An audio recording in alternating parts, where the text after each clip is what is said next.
할렐루야. 네, 오늘 부활절 예배 오신 여러분들을 환영합니다. 여러분 앞뒤 뒤에 분에게 이렇게 인사하실까요? 예수님을 부활하셨습니다. 아멘. 예수님은 부활하셨습니다. 우리 시간 부활하시고 승리하신 예수님을 찬양하시겠습니다.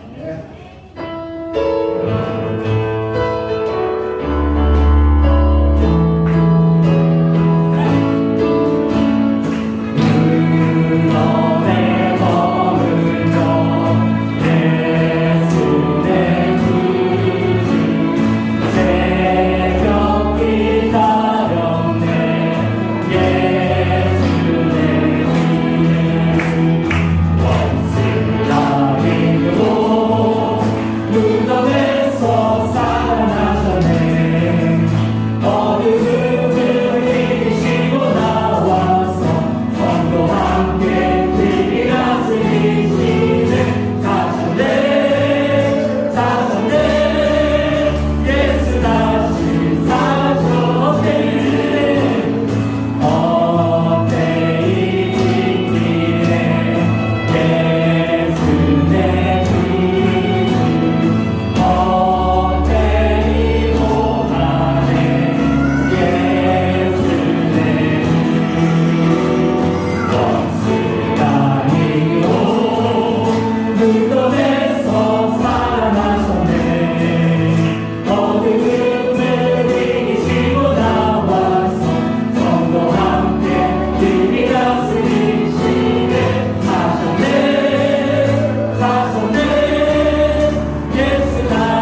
나의 힘으로 그것들 모두 이길 수 없네.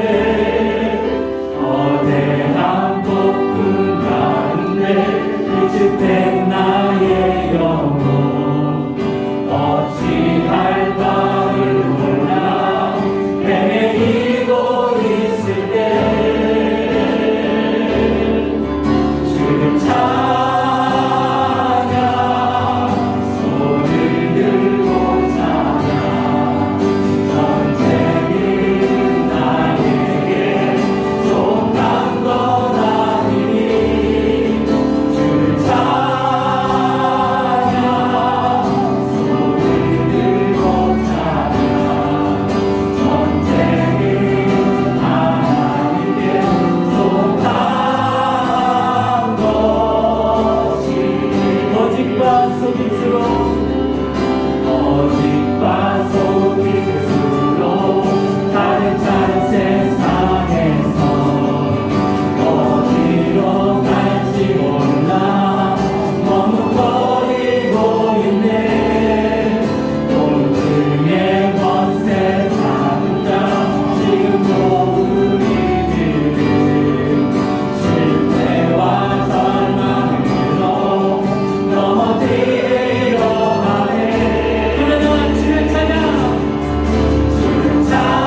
기도 제목으로 함께 기도하겠습니다. 예배 가운데 하나님의 영광과 임재가 나타나는 예배를 통해 우리의 영혼이 회복되고 성령의 역사가 일어나도록 기도합시다. 모든 성도들이 부활의 감격과 부활 신앙으로 매일의 삶에서 승리할 수 있도록 우리 예배와 부활 신앙을 위해 함께 같이 기도하겠습니다. 기도합니다. 하나님 아버지, 오늘 우리를 또 예배의 자리로 불러주시고 하나님을 예배할 수 있는 이 놀라운 축복과 축복을 누리게 하셔서 감사합니다. 오늘 예배 가운데 성령 하나님 하늘문을 여시고 이곳을 주목하시고 이곳에 성령으로 함께하여 주시고 충만히 임재하셔서 우리 모두로 주님의 은혜의 보좌 앞으로 나아가도록 성령님 우리를 만져주시고 우리를 회복시켜 주시기를 간절히 기도합니다. 오늘 부활의 이 아침에 주님, 우리 모두가 부활의 신앙을 고백하며 그리고 부활 신앙으로 우리 삶의 모든 유혹과 삶에 찾아오는 모든 어려움으로부터 우리가 승리할 수 있도록 성령님 함께하여 주시옵소서. 우리가 신앙을 고백할 뿐만 아니라 그 고백이 우리 삶의 실제가 될 수 있도록 성령님 그렇게 역사하여 주시옵소서. 이 시간에 우리 성도들을 위해서 기도합시다. 몸이 여전히 불편하신 분들이 있습니다. 또 비자 문제가 해결되어야 될 분들이 있고 경제적인 필요가 있는 분들이 있습니다. 자녀들의 진로를 위해서 기도하시는 분들이 있습니다. 우리 모든 성도들의 삶에 하나님이 간섭하시고 인도해 주시도록 우리의 필요를 채우시도록 기도합시다. 또 성도들이 일터에서 일할 때 정말 그 일터에 하나님의 나라의 가치를 가지고 일하고 최선을 다하고 우리가 거기 있기 때문에 우리가 있는 그 일터가 축복의 자리가 될 수 있도록 기도합시다. 또 우리 교회가 이 땅의 한인 사회 속의 영적인 각성과 이 부흥의 책임을 감당할 수 있도록 우리 같이 기도합니다. 기도하겠습니다. 하나님 아버지, 오늘도 여전히 몸이 불편하여 예배에 나오지 못한 분들이 있습니다. 또 한국에서 비자 문제가 해결되도록 기다리는 분들이 있습니다. 하나님, 경제적인 필요가 채워져야 될 분들이 있고 하나님, 자녀들의 진로와 가정의 진로를 위해 기도하는 분들이 있습니다. 하나님 아버지, 우리의 모든 필요와 하나님 우리 삶을 친히 간섭하여 주시고 하나님의 뜻을 따라 우리를 인도해 주시기를 간절히 기도합니다. 하나님, 우리 성도들이 하나님 일터에서 일할 때 최선을 다해서 일하게 하시고 하나님, 우리가 머무는 그곳이 우리로 인하여 축복이 흘러가는 자리가 되게 하시고 하나님의 나라가 드러나는 자리가 될 수 있도록 도와주시옵소서. 우리 모두가 정직함으로 하나님 아버지, 그리고 정말 성실함으로 충성됨으로 감당할 수 있도록 도와주시옵소서. 우리 교회가 이 땅의 한인 사회 속의 영적인 각성과 이 복음의 책임을 하나님 감당할 수 있도록 하나님 도와주시옵소서. 성령님, 우리를 그렇게 붙드시고 우리 교회 가운데 주신 이 사명을 잘 감당할 수 있도록 도와주시옵소서. 우리 최현진 집사님 어머님이 어제 소천하셨습니다. 그 가정이 정말 장례를 치르는 동안 정말 부활과 그리고 천국에 대한 소망으로 가득 차게 그 가정을 또 하나님 위로해 주시도록 우리 최현진 집사님 가정을 위해서 기도하겠습니다. 우리 바라나시 교회 예배당 건축이 아름답게 진행되고 또 산제이 꼬마로 전도사의 사역을 주께서 축복하시고 영혼의 열매들을 계속 주시도록 기도합시다. 핍박받는 인도교회와 사역자들을 보호해 주시고 선교사들의 비자 문제와 사역을 위해서 우리가 기도합니다.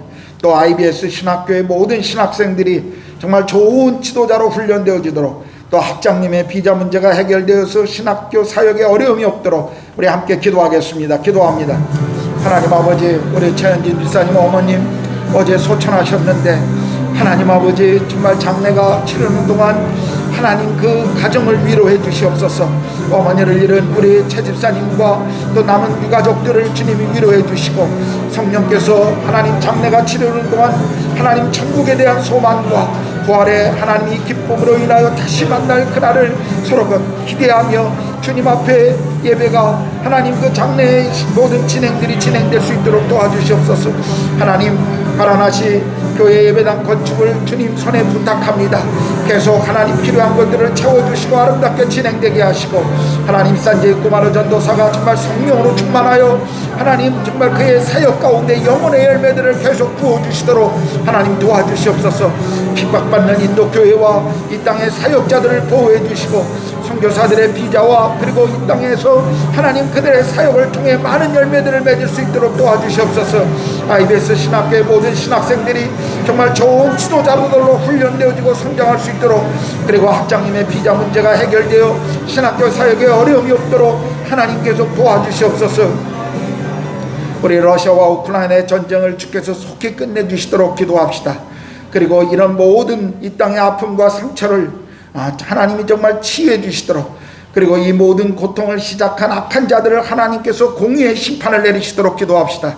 우리 스리랑카와 미얀마, 파키스탄, 상하이, 하나님께서 정말 어려움을 겪는 모든 땅들 가운데 하나님이 궁일이 여겨주시고 정말 그 땅의 회복과 그 땅의 모든 상처들이 치유되어지고 주의 나라가 그곳에 평화가 임할 수 있도록 우리 함께 기도합니다. 또 이 델리 NCR의 한인교회들 아름다운 연합과 동역을 위해 주님의 나라를 확장하는 일에 우리가 귀하게 모두가 사용되어질 수 있도록, 또 한인교회 모든 목사님들의 성령 충만과 건강을 위해서 우리 함께 기도합시다. 또 예배에 여러분이 각자 들고 나온 기도 제목을 가지고 우리 다시 한번 기도합니다. 기도하겠습니다. 하나님 아버지, 이 시간에 또 이 땅에 하나님이 지구촌에 일어나고 있는 모든 아픔의 사건들을 주님 앞에 올려드립니다. 특별히 러시아와 우크라이나의 전쟁을 인하여 많은 이들이 생명을 잃고 있고 하나님 경제적으로 어려움을 겪고 있습니다. 하나님 정말 사랑하는 이들을 잃을 뿐만 아니라 하나님 그 땅을 떠나야 되는 고통이 있습니다. 주여 이 땅 가운데 하나님 이기적인 그리고 이 땅의 악한 일들을 행하는 모든 이들을 하나님이 공의로 심판하시고 하나님 그 일을 주님이 지키시고 하나님 지켜보시고 행하여 주시옵소서. 하나님 이 땅의 모든 하나님의 아픔과 상처들을 주님이 아십니다. 하나님 스리랑카의 경제적인 문제와 또 미얀마의 하나님 아버지 그런 모든 군부의 쿠데타와 하나님 또 파키스탄과 또 상하이의 여러 문제들을 우리가 뉴스로 접합니다. 하나님이 지구촌에 일어나고 있는 이런 모든 일들을 주님이 기억하시고 하나님 정말 그 모든 아픔들을 치유해 주시고 이 역사의 주인이신 주님이 이 땅 가운데 하나님의 나라가 그리고 하나님의 공의와 정의가 하나님의 강같이 하나님 그렇게 흘러갈 수 있도록 하나님 역사하여 주시옵소서. 델리 NCR에 있는 많은 교회들을 주님이 축복하시고 아름다운 동역과 연합을 통해 이 땅에 하나님의 나라를 이뤄가게 하시고 사역하는 모든 목사님들이 성령으로 충만할 수 있도록 성령님 모든 사역자들을 축복하여 주시옵소서. 오늘 예배에 들고 나온 각자의 기도 제목을 주님이 아십니다.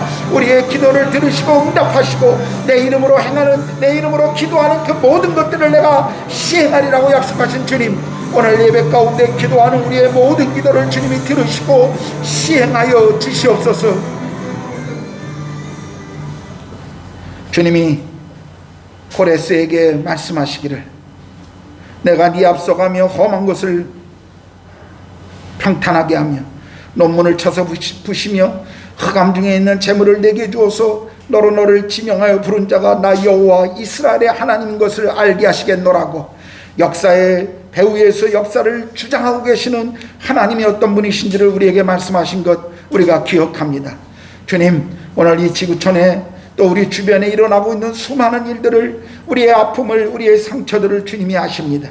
하나님, 이 땅의 평화의 주님의 그 샬롬의 평강이 평화가 넘치게 하시고 하나님의 공의와 정의가 강같이 흘러갈 수 있도록 하나님 함께 하시고 또 우리 성도들이 우리 그리스도인들이 그 하나님의 가치를 따라 살아감으로 그것을 우리의 가정 일터 또 우리가 머무는 땅에 이루어가도록 하나님 그렇게 축복하여 주시옵소서. 오늘 이 땅에 드려지는 모든 예배를 주께서 받으시고 특별히 부활의 하나님 기쁨과 감격이 어둠의 척박한 인도 땅에 하나님 퍼지며 사람들이 복음 앞에 응답할 수 있도록 하나님 우리의 예배를 받으시고 역사하여 주시옵소서. 온전히 예배 가운데 하나님의 영광과 임재 앞으로 우리가 나아갑니다. 우리 각자 가운데 우리 각자의 성도들의 심령 속에 성령님 만지시고 우리 안에 주께서 채우시고 성령으로 충만케 하시고 회복시켜 주시옵소서. 예배를 주님 앞에 올려드리었고 우리 주님 예수 그리스도의 이름으로 기도드렸습니다. 아멘. 부활절 예배에 오신 여러분 모두를 환영합니다. 제가 성경 공부 때 가끔 이런 얘기를 합니다. 제가 적지 않은 나라를 이렇게 다녀보고 또 그곳에서 예배를 함께 드려봐도 이 러시아어만큼 이 주일이라고 하는 표현을 잘해주는 것이 없는 것 같습니다. 우리는 썬데이, 일요일 뭐 여러 표현들을 하지만 러시아어는 바스크레세니에라고 말합니다. 그건 부활이라는 뜻입니다. 그래서 이분들은 만날 때마다 또 부활절 때 이수스 바스크레스, 예수께서 부활하셨다 이렇게 하면 그것을 듣는 사람은 보 이스진니 바스크레스, 예, 진실로 그분이 부활하셨습니다. 그렇게 서로 응답합니다. 자, 우리 앞뒤에 계신 분들에게 예수님 부활하셨습니다 한 분이 하시면 다른 분이 예, 진실로 부활하셨습니다. 그렇게 인사해 볼까요? 자, 인사하겠습니다.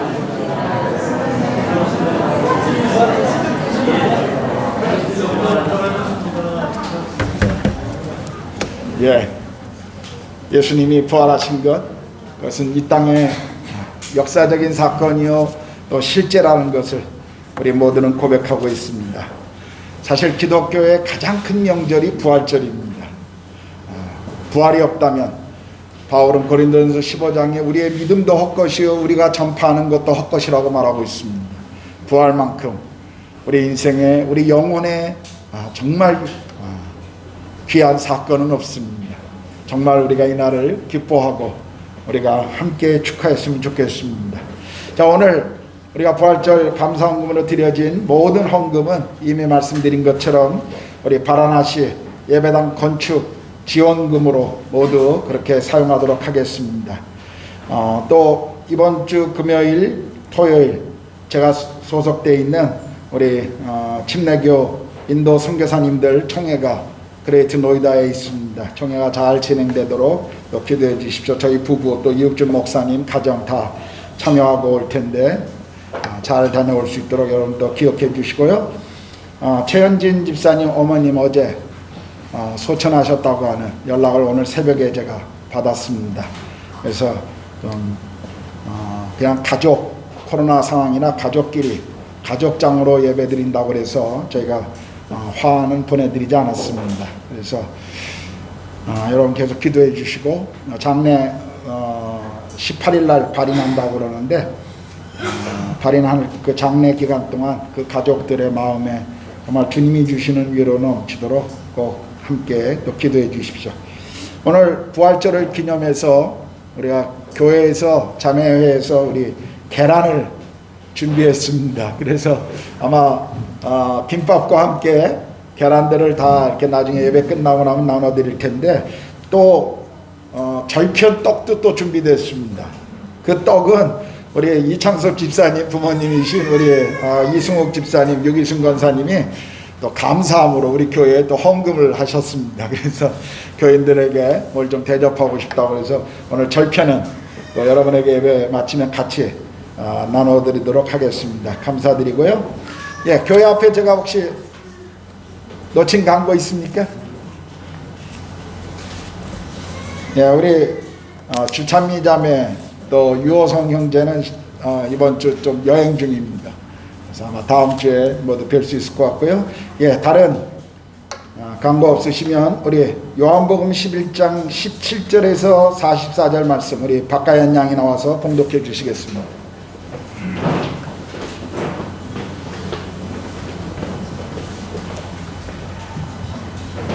예수께서 와서 보시니 나사로가 무덤에 있은지 이미 나으리라. 베다니는 예루살렘에서 가깝기가 한 오리쯤 되매 많은 유대인이 마르다와 마리아에게 그 오라비의 일로 위문하러 왔더니 마르다는 예수께서 오신다는 말을 듣고 곧 나가 맞이하되 마리아는 집에 앉았더라. 마르다가 예수께 여짜오되 주께서 여기 계셨더라면 내 오라버니가 죽지 아니하였겠나이다. 그러나 나는 이제라도 주께서 무엇이든지 하나님께 구하시는 것을 하나님이 주실 줄을 아나이다. 예수께서 이르시되 네 오라비가 다시 살아나리라. 마르다가 이르되 마지막 날 구할 때에는 다시 살아날 줄을 내가 아나이다. 예수께서 이르시되 나는 부활이요 생명이니 나를 믿는 자는 죽어도 살겠고 무릇 살아서 나를 믿는 자는 영원히 죽지 아니하리니 이것을 네가 믿느냐. 이르되 주여 그러하오이다. 주님 그리스도시요 세상에 오시는 하나님의 아들이신 줄 내가 믿나이다. 이 말을 하고 돌아가서 가만히 그 자매 마리아를 불러 말하되 선생님이 오셔서 너를 부르신다 하니 마리아가 이 말을 듣고 급히 일어나 예수께 나아가매 예수는 아직 마을로 들어오지 아니하시고 말하다가 맞이했던 곳에 그대로 계시더라. 마리아와 함께 집에 있어 위로하던 유대인들은 그가 급히 일어나 나가는 것을 보고 곡하러 무덤에 가는 줄로 생각하고 따라가더니 마리아가 예수 계신 곳에 가서 배웠고 그 발 앞에 엎드리어 이르되 주께서 여기 계셨더라면 내 오라버니가 죽지 아니하였겠나이다 하더라. 예수께서 그가 오는 것과 또 함께 온 유대인들의 우는 것을 보시고 심령의 비통이 여기시고 불쌍히 여기사 이르시되 그를 어디 두었느냐 이르되 주여 와서 보옵소서 하니 예수께서 눈물을 흘리시더라. 이에 유대인들이 말하되 보라 그를 얼마나 사랑하셨는가 하며 그 중 어떤 이는 말하되 맹인의 눈을 뜨게 한 이 사람이 그 사람은 죽지 않게 할 수 없더냐 하더라. 이에 예수께서 다시 속으로 비통히 여기시며 무덤에 가시니 무덤이 굴이라 돌로 막았거늘 예수께서 이르시되 돌을 옮겨 놓으라 하시니 그 죽은 자의 누이 마르다가 이르되 주여 죽은 지가 나흘이 되었으매 벌써 냄새가 나나이다. 예수께서 이르시되 내 말이 네가 믿으면 하나님의 영광을 보리라 하지 아니하였느냐 하시니 돌을 옮겨 놓으니 예수께서 눈을 들어 우러러 보시고 이르시되 아버지여 내 말을 들으신 것을 감사하나이다. 항상 내 말을 들으시는 줄 내가 알았나이다. 그러나 이 말씀하옵는 것은 둘러서 무리를 위함이니 곧 아버지께서 나를 보내신 것을 그들로 믿게 하려 함이니이다. 이 말씀을 하시고 큰 소리로 나사로야 나오라 부르시니 죽은 자가 수족을 배로 동인 채로 나오는데 그 얼굴은 수건에 쌓였더라. 예수께서 이르시되 풀어놓아 다니게 하라 하시니라. 아멘.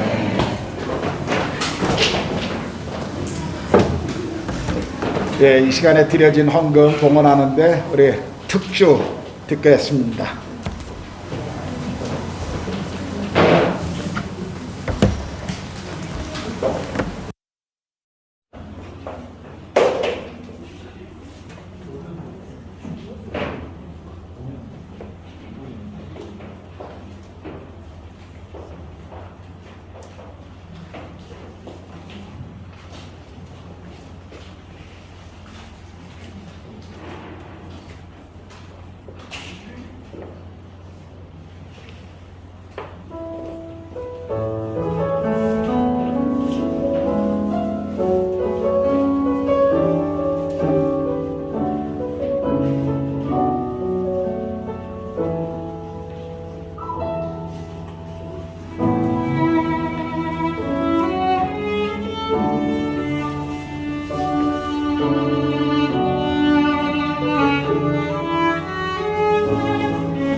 감사합니다.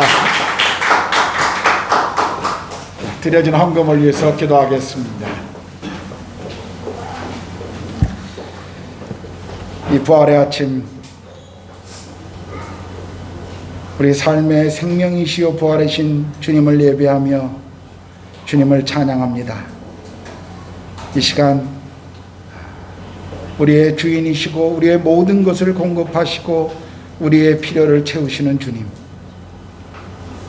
우리 삶에 그 어떤 다른 것이 비교될 수 없는, 또 우리 삶의 주인이 될 수 없는, 우리 모든 것의 주인이신 주님을 찬양합니다. 주님이 주신 것 중에 일부를 또 하나님 나라와 복음과 교회의 필요와 이 땅의 가난한 이들을 위해서 또 헌금으로 드립니다. 이 물질이 사용되어지는 곳에 하나님 은혜를 베푸시고 또 영광을 받아 주시옵소서. 헌금을 드리는 모든 손길 위에 주께서 함께 하시고 우리의 모든 필요를 채워주시고 복의 복을 더하여 주시옵소서. 오늘 또 주의 말씀을 이제 듣습니다. 주께서 우리에게 주시는 말씀 앞에 우리가 아멘으로 화답하며 이 말씀이 우리 삶의 실제가 되며 말씀을 따라 날마다 주와 동행하게 하여 주시옵소서. 주일학교에서 말씀을 배우는 우리 자녀들에게도 어렸을 때부터 주의 교양과 흉계로 그들이 자라가며 다음 세대의 믿음의 사람들로 믿음의 계보를 이어가는 축복된 일꾼들로 우리 아이들이 자라도록 하나님 또한 우리 아이들을 축복하여 주시옵소서. 감사합니다. 오늘 출타 중이거나 또 몸이 불편하거나 또 한국에 나가 있는 사랑하는 우리 믿음의 가족들, 어디 머물고 있든지 그것에 동일한 주의 은혜로 함께해 주시옵소서. 감사와 찬양을 주님 앞에 올려드리오며 우리 주님 예수 그리스도의 이름으로 기도드렸습니다.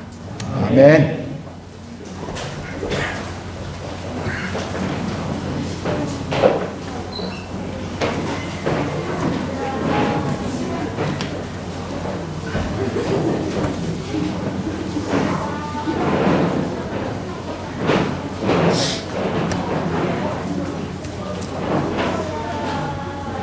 현대 사회를 4차 산업시대라 그렇게 일컫습니다.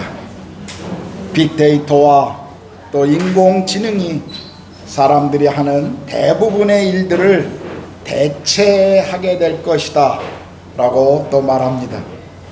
한편으로는 의료기술의 발전으로 사람들의 기대 수명은 늘어나고 있습니다. 암도 곧 정복될 것이라고 말합니다. 한국인들도 우리 다음 세대들은 아마 기본 수명이 100세가 될 것이다. 그래서 노후를 더 빨리 준비해야 된다고 하는 이야기들도 하고 있습니다.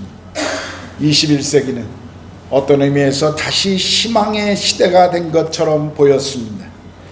그런데 아무도 예상치 않았던, 예상하지 못했던 이 코로나라고 하는 질병이, 코비드라고 하는 질병이 이 희망을 좌절시켜 버렸습니다.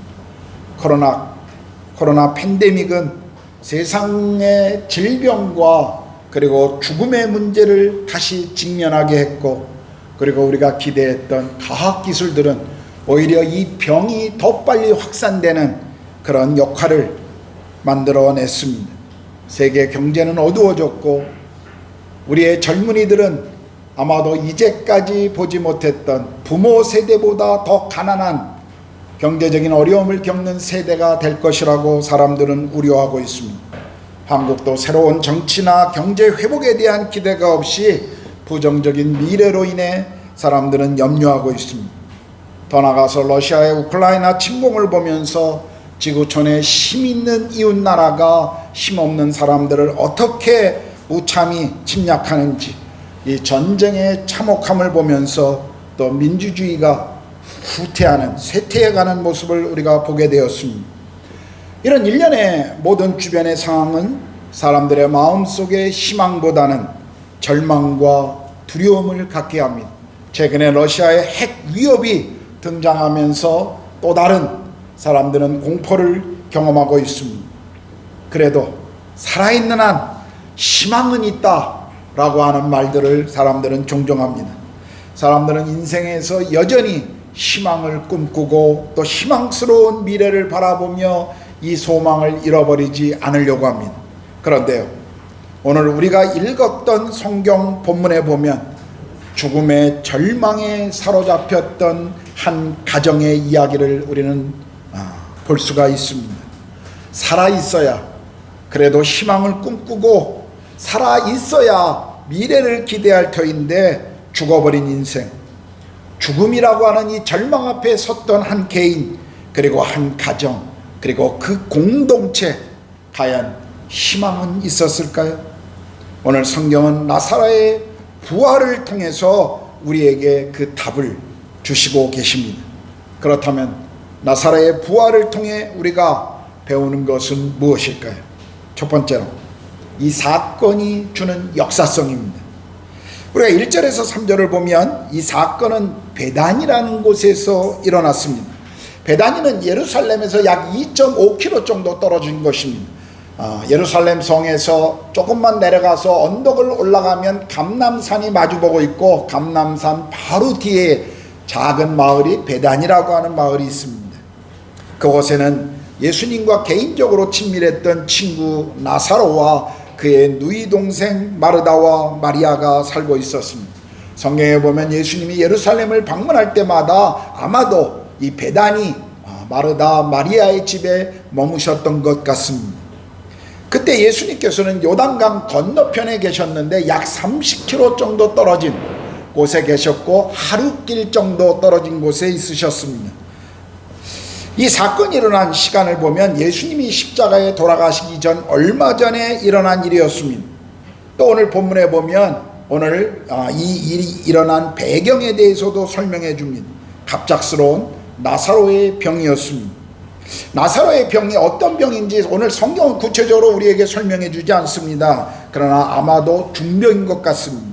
그래서 그의 여동생들이 급히 사람을 보내 예수님께 빨리 와주었으면 좋겠노라고, 우리가 뒤에 읽은 본문을 보게 되면 아마 예수님, 기적의 능력을 가지신 그분이 여기 계시면 아마 오빠의 병을 고치셨을 것이다 라고 그들은 믿었고 확신한 것 같습니다.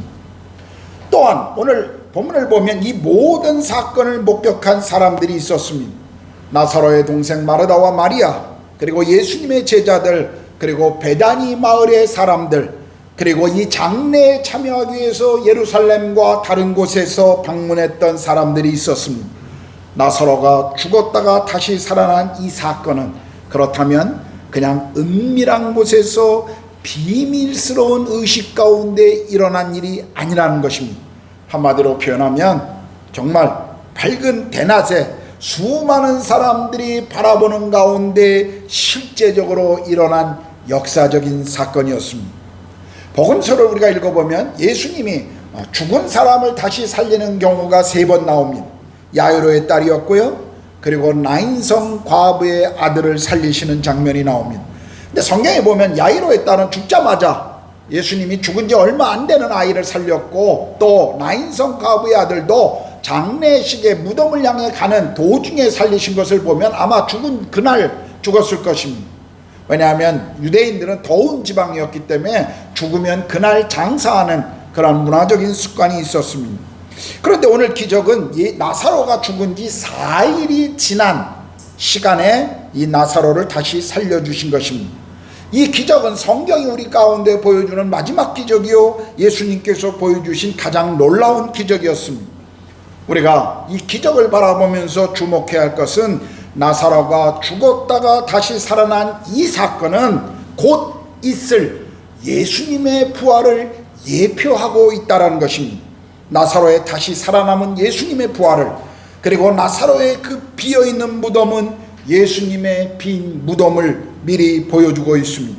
이 사건을 통해서 예수님은 죽음 이후의 부활을 지금 암시해 주고 있습니다.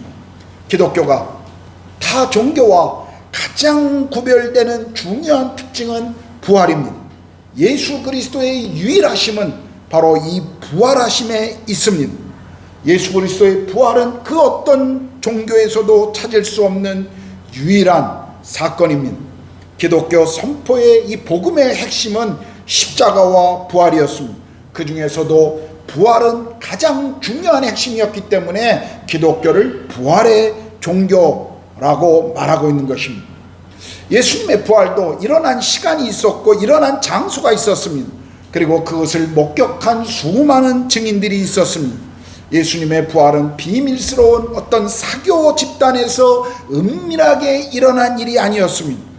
예수님의 부활은 제자들이 만들어낸 이야기도 아닙니다. 그것은 역사 속에 예루살렘이라고 하는 특정한 장소가 있었고 특정한 시간 안에 일어났던 실제적인 사건이었습니다. 그런데 많은 이들이 부활을 마치 신화처럼 설화처럼 받아들이는 사람들을 볼 수가 있습니다. 여러분, 신화는 역사성을 따지지 않습니다. 역사성에 관심도 없습니다. 신화는 그것이 사실인지 아닌지를 밝힐 필요도 없습니다. 단지 신화가 주려는 흥미로운 사건, 의미가 무엇인지에 사람들은 집중합니다. 우리는 부활을 바라볼 때 물론 부활이 주는 의미도 중요합니다. 그러나 부활이 주는 의미가 무엇인가 그 해석하기 전에 부활이 실제적인 사건이었기에 우리에게 의미가 있고 진실성이 있다라고 하는 것, 먼저 우리는 그것을 잊지 말아야 합니다. 지나온 역사 속에 부활을 조롱하거나 부활의 사건을 지워버리려고 시도했던 수많은 노력들이 있었습니다. 때로는 과학적으로, 때로는 우리의 이성이 받아들이기 어렵기 때문에 예수님의 부활을 단지 상징적인 영적으로 해석하려고 하는 시도들도 있었습니다. 예수님의 제자들, 그리고 예수님의 사랑했던 사람들, 예수님의 부활을 목격했던 사람들조차도 처음에 이 부활을 받아들이기가 쉽지 않았습니다. 엠마오로 가는 제자들, 도마, 그리고 예수님의 부활을 처음 목격한 여인들, 모든 이들이 당시에 혼란스러웠던 것은 부활이라고 하는 이 사건이 그토록 믿기가 힘든 일이었다라는 것을 또 우리에게 보여주죠. 그러나 그들은 부활을 현실로 경험했습니다. 그리고 그것을 성경에 기록해 놓았습니다. 어떤 경우에는 그 사건을 그대로 기록했고 어떤 경우에는 논쟁자의 입장에서 이 부활을 성경에 기록했습니다. 어떤 경우에는 증인의 입장에서 부활을 설명했습니다. 마태복음 16장 21절에 보면 예수께서 이때로부터 예수 그리스도께서 자기가 예루살렘에 올라가 장로들과 대제사장들과 서기관들에게 많은 고난을 받고 죽임을 당하고 제3일에 살아나야 할 것을 제자들에게 비로소 나타내시니라고 말씀하시죠. 부활이 있기 전 여러 차례에 걸쳐서 예수님은 제자들에게 자신의 부활을 예고하셨습니다. 그러므로 예수님의 부활은 갑작스럽게 된 일도 아니고 우연히 된 일도 아니라 이미 예고된 사건이었습니다. 오순절날 성령께서 예수를 믿는 공동체 안에 임하셨을 때 그것을 바라보고 있는 수많은 무리들을 향해서 베드로가 했던 첫 번째 설교가, 그 설교의 주제가 바로 부활이었습니다. 사도행전 2장 31절 32절입니다. 미리 본고로 그리스도의 부활을 말하되 그가 음부에 버림이 되지 않고 그의 육신이 썩음을 당하지 아니하리라 하더니 이 예수를 하나님이 살리신지라 우리가 다 이 일의 증인이로다. 여러분, 초대 그리스도인들의 증거의 핵심은 부활이었습니다.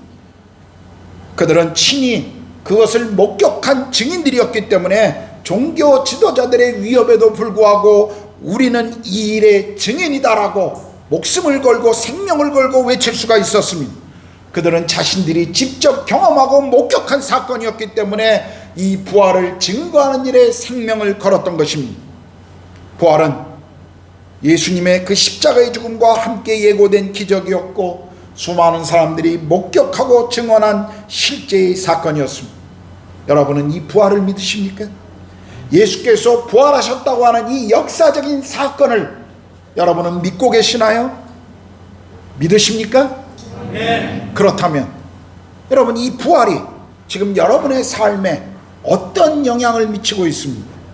부활이 역사성을 우리가 강조하지만 동일하게 부활을 보면서 우리가 알아야 할 것, 부활이 지금 우리에게 어떤 영향을 미치고 있는가 하는 것을 보아야 합니다. 오늘 나사로의 부활을 통해 배우는 두 번째는 이 사건이 주는 의미입니다. 6절에 보면 예수님께서는 나사로가 병들었다는 소식을 들으시고도 바로 이동하지 않으시고 이틀이나 더 그곳에 머무르셨습니다. 물론 그 이유에 대해 성경이 말하지만 오늘 그것이 핵심이 아니기 때문에 그냥 지나가겠습니다. 11절에 보면 우리 친구 나사로가 잠들었도다. 그러나 내가 깨우러 가노라. 그렇게 예수님이 말씀하시죠. 제자들조차도 지금 예수님이 하시는 이 말씀을 이해하지 못했습니다. 예수께서는 나사로의 죽음을 이야기하는데 제자들은 단순히 자고 있다라고 생각합니다. 여러분, 성경은 성도들의 죽음을 잠에 비유할 때가 많이 있습니다. 사도행전에도 보면 7장에 스데반이 순교했을 때 성경은 그의 순교를 잠에 비유하고 있습니다. 잠자는 것 같다라고 얘기했죠. 고린도전서 15장 51절 52절에 보면 보라, 내가 너희에게 비밀을 말하거노니 우리가 다 잠잘 것이 아니요 마지막 나팔에 순식간에 호련히 다 변화되리니 나팔 소리가 나매 죽은 자들이 썩지 아니할 것으로 다시 살아나고 우리도 변화되리라고 말씀하십니다.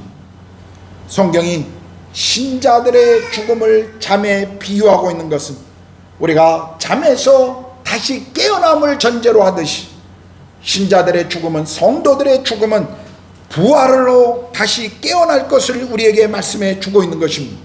성도들의 죽음은 부활이 전제되어 있다는 것을 예수께서는 지금 말씀하시고 있습니다. 그런데 제자들이 자신의 말을 제대로 이해하지 못하자 예수님께서는 직접적으로 나사로가 죽었다, 내가 깨우러 가노라 라고 말씀하시죠. 17절을 보면 예수께서 베다니에 도착하셨을 때 이미 나사로가 죽은 지 4일이 지났다라고 말씀하십니다. 여러분, 유대 지방은 더운 지방이었기 때문에 시신이 빨리 부패함을 막기 위해서 죽는 그날 당일날 바로 매장하는 것이 당시의 그 문화였습니다. 그러므로 여기 죽은 지 4일이 지났다라고 하는 말은 나사로가 완전히 죽었다라는 것을 지금 강조한 것입니다. 특별히 4일이 지났다라는 것이 강조된 것은 유대의 랍비들의 가르침에 의하면 한 사람이 죽으면 영원히 3일 동안 그 주변을 떠돌다가 4일째 되면 시신이 부패해서 완전히 떠난다 라고 그들이 가르쳤기 때문에 사람들은 그런 개념이 있었어요. 죽은 지 4일이 되면 완전히 끝났다 라고 사람들이 생각했습니다. 물론 이것은 성경이 가르치는 것은 아닙니다. 또 예수님이 그 사실을 믿었기 때문에 이렇게 행동한 것도 아니에요. 당시 사람들이 가지고 있는 관습적인 생각을 예수님이 지금 이용하신 것입니다. 완전히 나사로가 죽었다라고 하는 것을 지금 보여주는 것이죠. 이제 베다니 마을에 예수님이 들어오신다는 소식을 듣고 마르다가 예수님을 만나러 나오죠. 마르다는 굉장히 아쉬움이 있었습니다. 예수님이 자기 오빠가 죽고 난 이후에 찾아온 것에 대한 아쉬움이 있어요. 그래서 그는 이렇게 말합니다. 21절 22절입니다. 주께서 여기 계셨더라면 내 오라버니가 죽지 아니하였겠나이다. 그러나 나는 이제라도 주께서 무엇이든지 하나님께 구하시는 것을 하나님이 주실 줄을 아나이다. 이 고백을 보면 마르다는 계속 예수님을 신뢰하고 있는 것을 알 수가 있습니다. 예수께서는 마르다에게 이렇게 말씀하시죠. 네 오라비가 다시 살아나리라. 예수님은 네 오라비가 다시 살아날 것이다 라고 말씀했지만 마르다는 지금 이 예수님의 말씀을 당시 유대인들이 가지고 있었던 미래의 어느 날 메시아가 오시는 심판날 부활이 있을 것이라고 했던 유대인들이 일반적으로 가지고 있었던 종교적인 믿음으로 이 말씀을 지금 이해하고 있었습니다. 마지막 심판날 부활이 일어날 것이라고 당시 유대인들은 믿고 있었기 때문에 일반적인 당시의 사람들이 가지고 있었던 이 부활의 소망에 대해서 지금 마르다는 지금 고백하고 있는 것이죠. 그런데 25절 26절에 보면 예수님이 이렇게 말씀하십니다. 나는 부활이요 생명이니 나를 믿는 자는 죽어도 살겠고 무릇 살아서 나를 믿는 자는 영원히 죽지 아니하리니 네가 이것을 믿느냐. 지금 이 말씀은요, 예수님을 믿는 자들은 죽음을 경험하지 않는다 그런 말이 아니죠.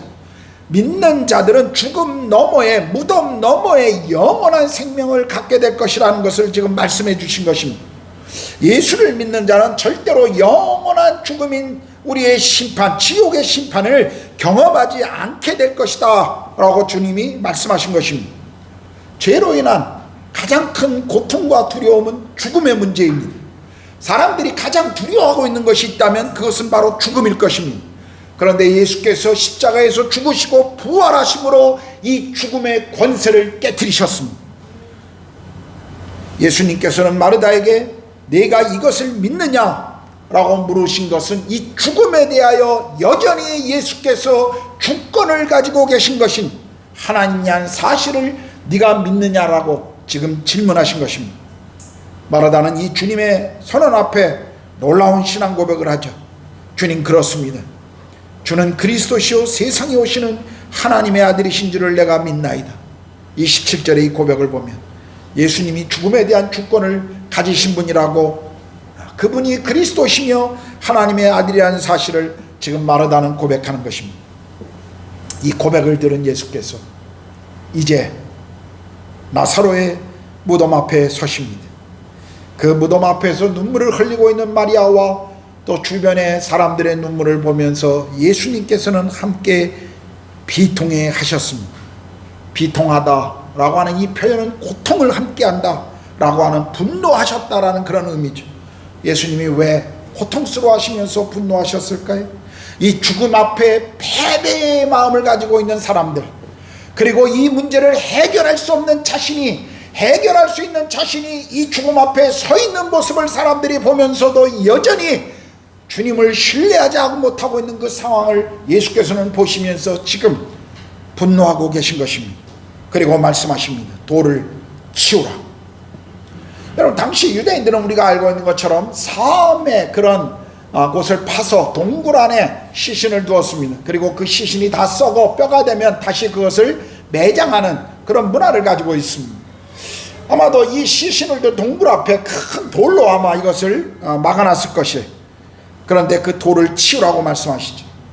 조금 전까지 위대한 신앙 고백을 했던 마르다조차도 예수님의 이 말씀을 이해하지 못합니다.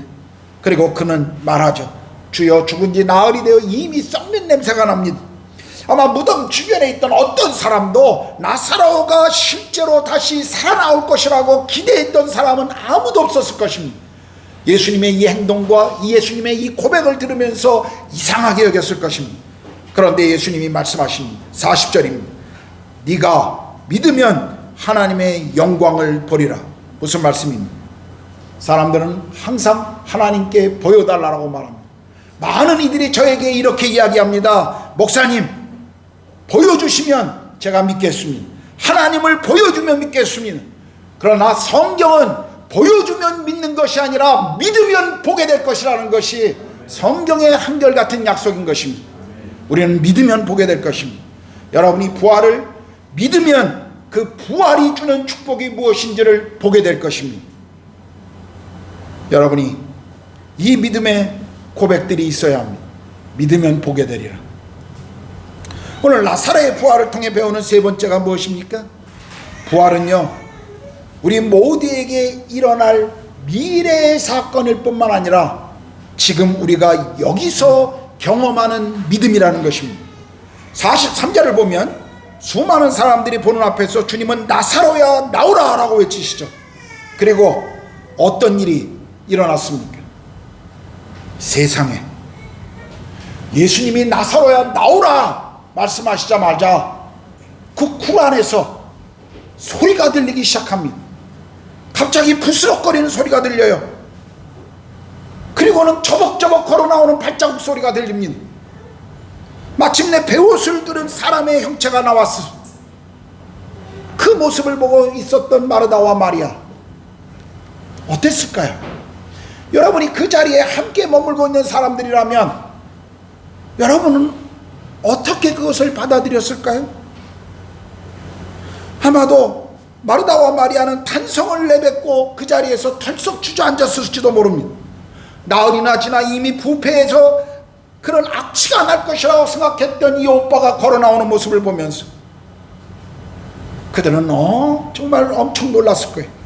정신을 차려서 그 얼굴에 수건과 세마포를 걷어낼 때 죽은 줄만 알았던 그 오빠의 얼굴이 보여질 때, 그리고 그 악취가 아닌 그 오빠에서 나는 상품의 냄새가 다시 날 때, 그리고 자신을 보고 웃고 있는 이 오빠의 눈빛을 보았던 이 동생들, 여러분 어떤 느낌이었을까요? 만약 여러분이 그 자리에 증인의 자리로 서 있었다면 여러분은 어떤 느낌이 들었겠습니까? 여러분, 나사로의 부활은 그것은 실제의 사건이었습니다. 그냥 우리가 가상으로 만들어낸 이야기가 아니라, 상상 속에서 영적인 의미만을 생각하는 이야기가 아니라, 그것은 현장에서 일어났던 사건이고, 그 현장에서 그것을 목격한 사람들에게 인생 가운데 가장 놀라운 충격을 주었던 사건이었습니다. 마리아에게 있어서 부활은 그런 미래에 일어날 소망의 사건이 아니라 지금 자신이 경험한 실제의 사건이었습니다. 나사로는 무덤에서 나왔습니다. 슬픔의 통곡이 이제 기쁨의 환호로 바뀌고 있습니다. 베다니는 갑자기 장래의 슬픈 분위기에서 환호와 감격과 기쁨의 분위기로 변했습니다. 아십니까? 항상 주님이 오시는 곳에, 주님이 머무시는 곳에 기적이 일어나고, 주님이 함께 하시는 곳에 절망은 변하여 소망이 된다는 것입니다. 부활은요, 우리의 미래를 바꿀 뿐만 아니라 지금 우리의 삶의 모든 것을 바꾸는 것입니다. 그런데 44절을 보면요, 나사로가 수족을 배로 동인 채 지금 나오고 있어요. 아직 풀리지 않은 상태로 나오고 있습니다. 여러분, 이것을 통해서 또 우리가 생각해야 될 것이 무엇이죠? 많은 교회 안에 성도들이, 그리스도인들이 부활의 신앙을 고백해요. 그것을 믿는다라고 말합니다. 그런데 여전히 고백은 있지만 삶의 변화들이 없는, 삶은 여전히 과거와 똑같이 살아가는 성도들의 모습을 우리는 얼마나 쉽게 봅니까? 살았는데 아직도 배에 매여 있는 상태. 바로 우리의 신앙이 그런 상태 아닙니까? 부활의 신앙은 고백하는데 그 부활의 믿음이 나의 삶에 아무런 영향을 못 미치고 있는 것, 우리가 그런 삶이 아닌지 우리는 돌아봐야 합니다. 예수께서 그 나사로를 향해서 풀어 놓아 다니게 하라고 말씀하십니다. 나사로의 자유를, 나사로의 해방을 선언하십니다. 오늘 여러분에게 주님은 동일하게 말씀하실 거예요. 내가 네게 신앙이, 믿음이 있다는 건 내가 안다. 그러나 아직도 네 믿음이, 네 신앙이 네 삶과 어떤 관계가 있는지, 네가 고백하는 그 믿음이 네 삶을 어떻게 통치하고 다스리고 있는지 우리가 돌아본다면 주님은 우리에게 다시 말씀하실 거예요. 풀어 자유케 하라, 풀어 다니게 하라. 여러분, 12장 11절에 보면 나사렛 때문에 많은 유대인들이 가서 예수를 믿었다 라고 이렇게 말씀합니다. 나사렛 때문에. 오늘 여러분, 부활의 신앙을 고백하는 여러분의 삶 때문에 예수를 믿은 사람들이 있습니까? 저분을 보면, 우리 직장의 저분을, 우리 가정의 저분을 보면 정말 하나님이 살아계신 거 믿을 수 있어. 저분을 보면 그리스도를 믿는다는 믿음이 무엇인지를 내가 알 수 있어.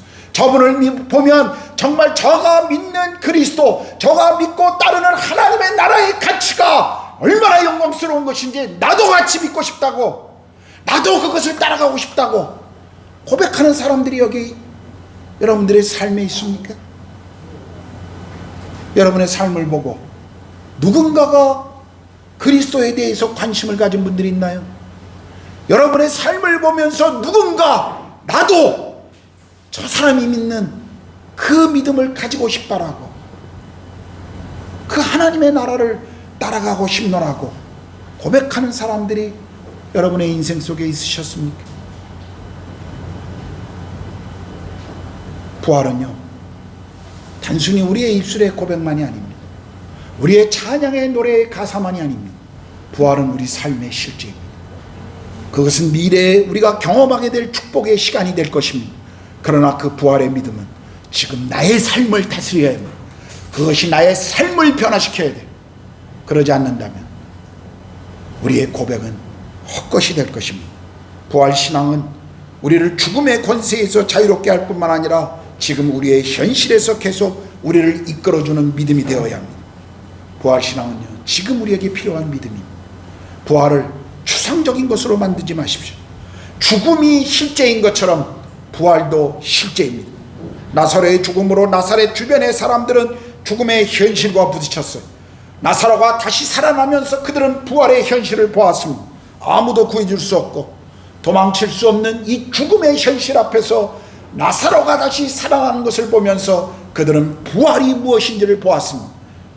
곧 있을 예수 그리스도의 부활 앞에서 제자들과 주님을 따랐던 사람들은 동일한 경험을 하게 될 것입니다. 우리는 부모의 죽음이나 또는 우리 주변 사람들의 죽음을 통해서 이 죽음의 현실을 만날 때 당황스럽고 때로는 너무 슬퍼합니다.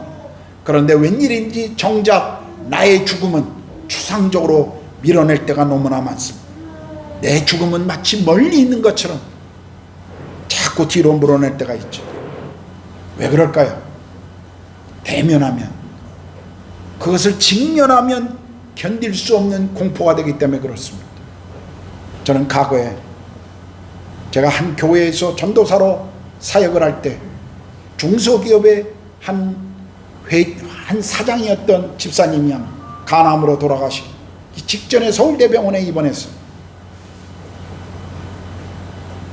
그의 마음 가운데 굉장한 죽음에 대한 두려움이 있었습니다. 찾아가서 계속 복음에 대해서 나누고 하나님의 사랑과 또 우리 가운데 주실 그 천국에 대한 소망을 나눴습니다.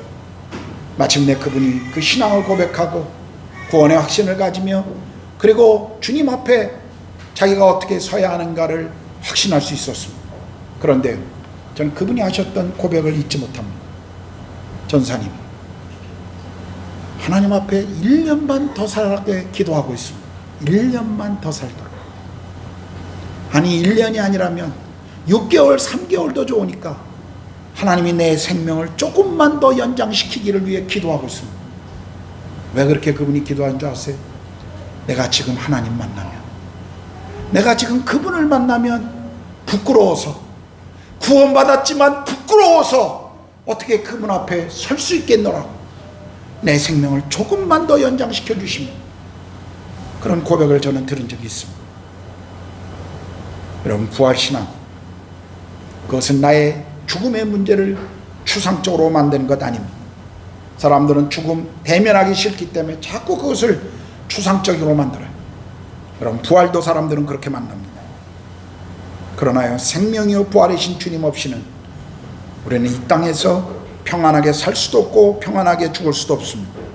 오늘 나사로와 그리고 마르다와 마리아는 나사로의 죽음과 대면했고, 그리고 그 죽음을 뛰어넘는 부활의 믿음을 그들은 갖게 되었습니다. 오늘 부활은요, 주님께서 우리의 죽음의 문제, 영혼의 문제를 해결하신 분이라는 것을 우리에게 가르쳐주고 있어요. 그러나 여전히 우리 현실 속에서 우리가 경험하는 것, 그 문제 속에서도 그분이 주님이시라는 것을 우리에게 도전하고 있는 것입니다. 여러분, 부활의 주님을 믿으십니까? 여러분, 미래의 어느 날 있을 우리 육체의 부활을 꿈꾸고 계시나요? 그런데요, 그 믿음이 오늘 여러분이 살고 있는 지금 현장의 시간 속에 어떻게 여러분의 삶을 변화시키고 있습니까? 정말 우리가 두려워해야 될 것이 무엇이냐? 정말 우리 마음에 두려움을 가져야 할 것, 살아계신 하나님과 아무런 관계없이 그분과 동행하지 않는 삶입니다. 내가 구원받았니? 천국이 나에게 어떤 소망을 주느냐 아니라, 그 고백이 아니라 정말 우리가 두려워야 할 것, 그것은 지금 내가 하나님 없이 인생을 살아가는 것, 그것이 더 두려움이라는 사실을 우리는 기억해야 합니다. 부활은요, 미래에 일어날 일이 아니 뿐만 아니라 지금 그분을 만나는 삶의 실제가 되어야 합니다. 예수 그리스도의 부활, 그것은 역사 속에 일어난 실제적인 사건입니다. 그리고 그분은 그러기 때문에 지금도 살아계셔서 나와 함께 하시는 하나님이십니다. 그분의 부활은 살아계신 하나님 임마누엘의 하나님으로서 매일 내 삶의 일상에서 간섭하시고 나를 통치하시기를 원하시는 삶의 실제라는 것을 우리는 기억하고 그 믿음 앞으로 나아가야 합니다. 부활하신 주님, 여러분 그분을 만나셨나요? 그분이 여러분의 삶을 지금 다스리고 계십니까? 기도합시다.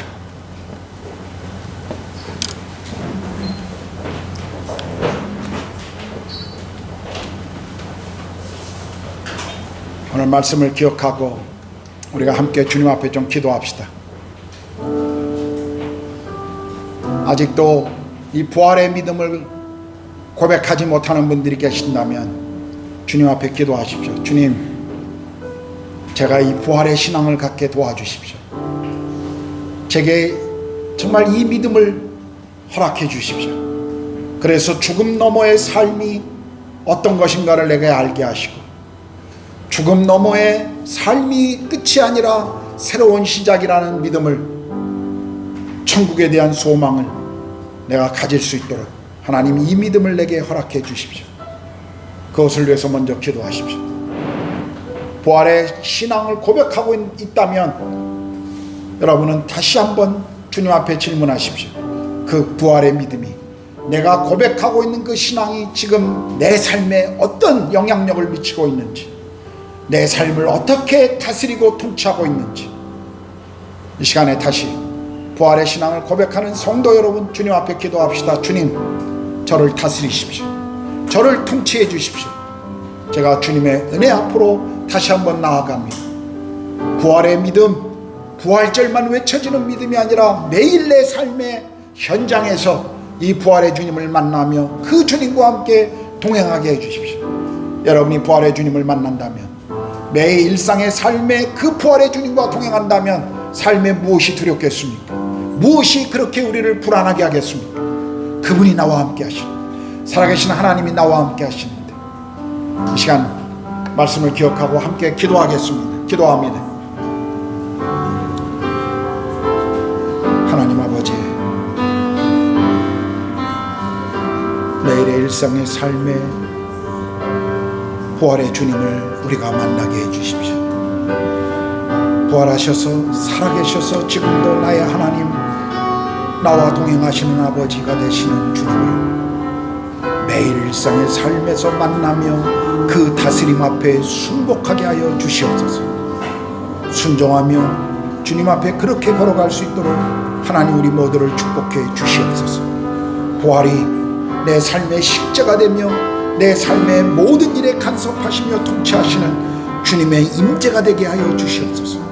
오 성령 하나님, 그렇게 나를 다스려 주시고 그렇게 나를 인도하여 주시옵소서. 하나님 아버지, 오늘 예배 가운데 함께 예배하는 분들 가운데 혹시 이 부활의 믿음을 고백하지 못하는 분들이 있다면, 아직 이 사실을 믿음으로 고백할 수 없는 분들이 있다면, 먼저 그분들에게 복음의 그 비밀을 깨닫게 하여 주시옵소서.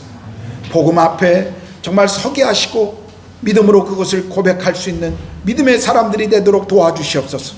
성령께서 그들의 영혼을 열어주시고 그들의 눈과 귀를 열어주시고 그들의 심령을 열어주셔서 살아계신 하나님을 만날 수 있도록 하나님 먼저 역사해 주시옵소서. 부활신앙을 고백하고 있는 우리 모든 성도들, 우리의 고백이 입술의 고백만이 아니라 우리 삶의 실제가 되며 그 고백을 따라 매일 주님과 동행하는 삶을 살아갈 수 있도록 주님 우리를 다스려 주시옵소서. 부활신앙이 우리 모두를 정말 영광스러운 주님과 동행하는 삶으로, 그래서 우리가 하나님의 나라의 가치를 따라 살아가는 믿음의 사람들이 되도록 우리를 그렇게 인도하여 주시옵소서. 주님의 부활하심, 주님의 이 부활의 기쁨, 하나님 정말 우리 삶에 이것보다 더 놀라운 축복, 이것보다 더 놀라운 기적이 없음을 고백합니다. 부활하신 주님을 찬양합니다. 그리고 그 주님을 따라 부활의 신앙으로, 부활의 믿음으로 우리 모두도 살아가기를 소망합니다. 우리를 그렇게 주님 통치하여 주시옵소서. 감사합니다. 우리 주님 예수 그리스도의 이름으로 기도드렸습니다. 아멘. 아멘. 할렐루야. 우리 앞뒤 좌우에 계신 분들에게 다시 한번 우리 고백합시다. 예수께서 부활하셨습니다. 그러면 진실로 부활하셨습니다. 한번 고백할까요? 예수께서 부활하셨습니다.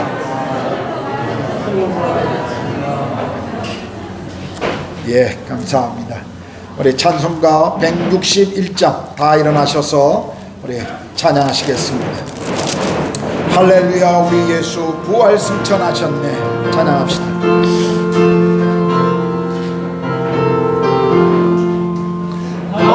할렐루야, 예수 부활승 전하셨네. 세상 사람 찬양하네. 천사 화답하도다. 구주 예수 부활하사 사망 권세 이겼네. 구주 예수 부활하사 사망 권세 이겨. 할렐루야. 우리 예수 왕의 왕이 되시고 우리들의 중보 되심 성령 증거하시네. 구주 예수 부활하사 좋은 열매 되셨네. 구주 예수 부활하사 좋은 열매 되셨. 할렐루야. 우리 예수